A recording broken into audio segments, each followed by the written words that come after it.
ప్రాజెక్టును ఏటీఎంగా మార్చుకున్నారు. కేసీఆర్ కుటుంబము వేల కోట్ల రూపాయల దోపిడీకి పాల్పడ్డది. ఈ మాట ఎవరో గారు, ఈ దేశ ప్రధానమంత్రి, ఈ దేశ హోంశాఖ మంత్రి నరేంద్ర మోడీ, అమిత్ షా గారు పదే పదే తెలంగాణకు వచ్చి కాళేశ్వరంలో వేల కోట్ల రూపాయల కుంభకోణానికి పాల్పడ్డారు.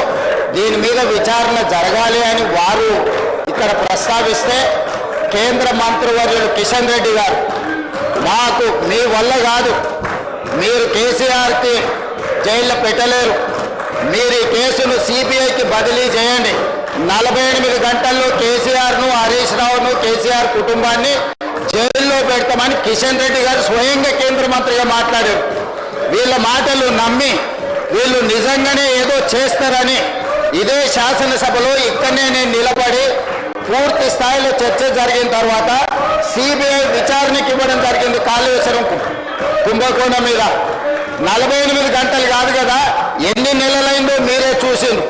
ఇవాళ గండ్ర వెంకటరమణారెడ్డి గారు సూచనలు ఇవ్వడమే మా బాధ్యత, సూచనలు ఇవ్వడమే గొప్ప విషయం అన్నట్టుగా కాకుండా నేను వారికి సూచన చేస్తున్న పాయల శంకర్ గారికి, వెంకటరమణారెడ్డి గారికి, మీరు వెళ్ళి కిషన్ రెడ్డి గారు కేంద్ర మంత్రి ఏదైతే కాళేశ్వరం మీద సిబిఐ విచారణ అన్నాడో, నెలల కొద్దీ సిబిఐ విచారణను మీరు ఢిల్లీలో తొక్కి పట్టుకొని మీరు వాళ్ళు ఒక్కటైపోయి మొన్నటి పార్లమెంట్ ఎన్నికల్లో, మున్సిపల్ ఎన్నికల్లో కలిసి ఎన్నికల్లో పోటీ చేసి ఓట్లు సీట్లు పంచుకున్నారు కదా. మీరు సూచన చేసే ముందు మీ నాయకుడు కిషన్ రెడ్డి గారిని, కేంద్ర మంత్రిని సిబిఐ విచారణకు ఆదేశాలు తీసుకొని వచ్చి కాళేశ్వరం కేసీఆర్ను, హరీష్ను జైల్లో పెట్టిన తర్వాత మీరు వచ్చి సూచన చేస్తే మేము వింటాం. మొదటి విషయం. రెండవ విషయం అధ్యక్ష, నిన్న చర్చ జరిగింది. చర్చ విషయంలో పూర్తి స్థాయిలో అందరికి అవకాశం ఇచ్చినాం. ఆ తర్వాత స్పష్టంగా జూన్ 2, 2014 నుంచి రాఘవ కన్స్ట్రక్షన్స్ మీద ఆరోపణ వరకు సిబిసిఐడి విచారణకు ఆదేశిస్తున్నామని ఇదే సభలో చెప్పినాం. వాళ్లకు రాజకీయం కావాలి. ఈరోజు కుర్చీలో పడ్డ ఎలకలాగా తయారైంది హరీష్ది, కేటీఆర్ది. ఎందుకంటే వేల కోట్ల రూపాయలు కొల్లగొట్టి మొత్తం ఇసుకను పిండి తాయిలం తీసి ఇవాళ వేల కోట్ల రూపాయలకు అధిపతులుగా మారారు. సిబిసిఐడి విచారణతోటి ఆదేశాలు ఇచ్చినెంబడే కేటీఆర్ హరీష్ను బండబూతులు తిట్టిండు. బయటకు పోయినాక నీ పుణ్యమాన్ని వచ్చి నా మీదకి విచారణ వచ్చింది, ఇప్పుడు నా మీదకు ఊరేటట్టున్నదని అక్కడ సంతోషరావు ఫోన్లు చేసి నీకేమన్నా తల్లిందా, నువ్వు పంచమల్ల బ్లాక్మెయిల్ శ్రీనివాసరెడ్డి జైలుకపోయి వాళ్ళ తమ్ముడు మహేష్ రావు గారు బాలానగర్లో భూమి రాయించుకున్నాడు. కంపెనీ నుంచి 100 ఎకరాల భూమి అక్రమంగా ధరణిని అడ్డం పెట్టి భూ బదలాయింపుకు పాల్పడ్డాడు. దాని మీద కలెక్టర్ రిపోర్టు శ్రీనివాసరెడ్డి అడిగితే శ్రీనివాసరెడ్డి గారికి విజ్ఞప్తి చేసిండు. మా తమ్ముడు స్వయంగా ఉన్నాడు, మా మామ హనుమంతరావు ఉన్నాడు ఇందులో, దాంట్లో సహకరించమని. శ్రీనివాసరెడ్డి గారు అది కుదరదు, ముఖ్యమంత్రి గారు చెప్పిండ్రు, దీని మీద నివేదిక వేస్తున్నామని చెప్తే అప్పటి నుంచి శ్రీనివాసరెడ్డి గారిని టార్గెట్ పెట్టి ఈరోజు శంకర్ని, అదేవిధంగా వెంకటరమణారెడ్డిని అడుగుతున్నా. మహబూబ్ నగర్ జిల్లాలో ఉన్న బాలానగర్లో మహేష్ రావు గారు, హరీష్ రావు గారు తమ్ముడు, హనుమంతరావు గారు, హరీష్ రావు గారు మామ 100 ఎకరాల భూములు బెదిరించి బదలాయించుకున్న దాని మీద హౌస్ కమిటీ వేస్తే మీరు సిద్ధంగా ఉన్నారా? హరీష్ రావు గారిని చెప్పమని ఉంది. ఈరోజు భూ బదలాయింపు మీద వాళ్ళ తమ్ముడు, వాళ్ళ మామ పేరు మీద, సుమన్ రావు వాళ్ళ బామార్ది పేరు మీద బదిలీ చేసుకున్న భూమి గురించి హౌస్ కమిటీ వేయడానికి నేను సిద్ధంగా ఉన్నా.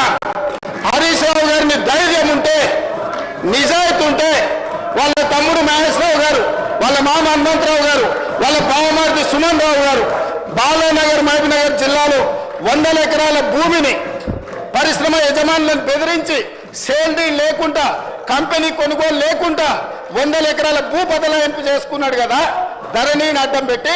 దాని మీద నేను హౌస్ కమిటీ వేయడానికి సిద్ధంగా ఉన్నా. హరీష్ రావు గారిని, కేటీఆర్ను, వెంకటరమణారెడ్డి గారిని, ఈ ముగ్గురిని హౌస్ కమిటీ ఒప్పుకోమని ఉంది. తక్షణమే ఆ భూమి మీద వేస్తా. అందులో సహకరించలేదని శ్రీనివాసరెడ్డి గారిని ఎన్నోసార్లు రిక్వెస్ట్ చేసిండు హరీష్ రావు. ఏదో మా తమ్ముడు ఇరుక్కున్నాడు, మా మామ, మా బావమార్ది ఇరుక్కున్నాడు, నాకు ఇంట్లో బువ్వ పెట్టే పరిస్థితి లేదు, సహకరించమని అడిగాడు. ఆయన సహకరించలే. దాంతో ఇవాళ హరీష్ రావు గారు బకెట్ల బురద తెచ్చి శ్రీనివాసరెడ్డి మీద చల్తా అంటుండు. సిబిసిఐడి మీద మీకు నమ్మకం లేదా?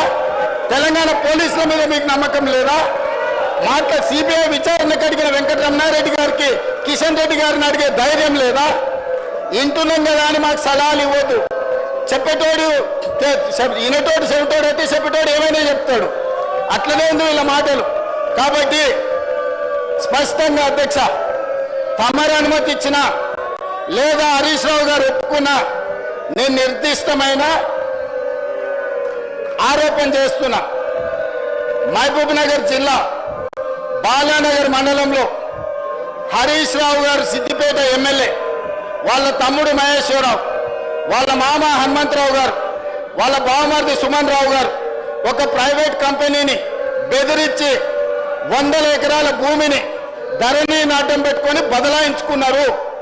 దీని మీద హౌస్ కమిటీ వేయడానికి మేము సిద్ధంగా ఉన్నాము. హరీష్ రావు గారు నిజాయితీ పరుడైతే, హరీష్ రావు గారు నిజాయితీ పరుడని మన కేటీఆర్ గారు నమ్మితే, హరీష్ రావు గారు నిజాయితీ పరుడని వెంకటరమణారెడ్డి గారు నమ్మితే ఈ హౌస్ కమిటీకి ఒప్పుకొని సహకరించాల్సిందిగా తమ ద్వారా వారికి విజ్ఞప్తి చేస్తున్నా. సాంబశివరావు గారు, అది కరెక్ట్ గా నేను ముఖ్యమంత్రి గారికి సమాధానం చెప్తా అంటున్నా. మీరు మైక్ ఇవ్వాలండి. లేదు అసలు ముఖ్యమంత్రి గారికి సమాధానం నేను చెప్తా అంటున్నా. సాంబశివరావు గారు, ముఖ్యమంత్రి గారికి సమాధానం చెప్తా అంటున్నా. సాంబశివరావు గారు మీరు మాట్లాడు అన్న. నేను ఇది తప్పు అధ్యక్ష. ముఖ్యమంత్రి గారికి 3 నిమిషాలు సమాధానం చెప్తా 3 నిమిషాలు ఉన్నాయి.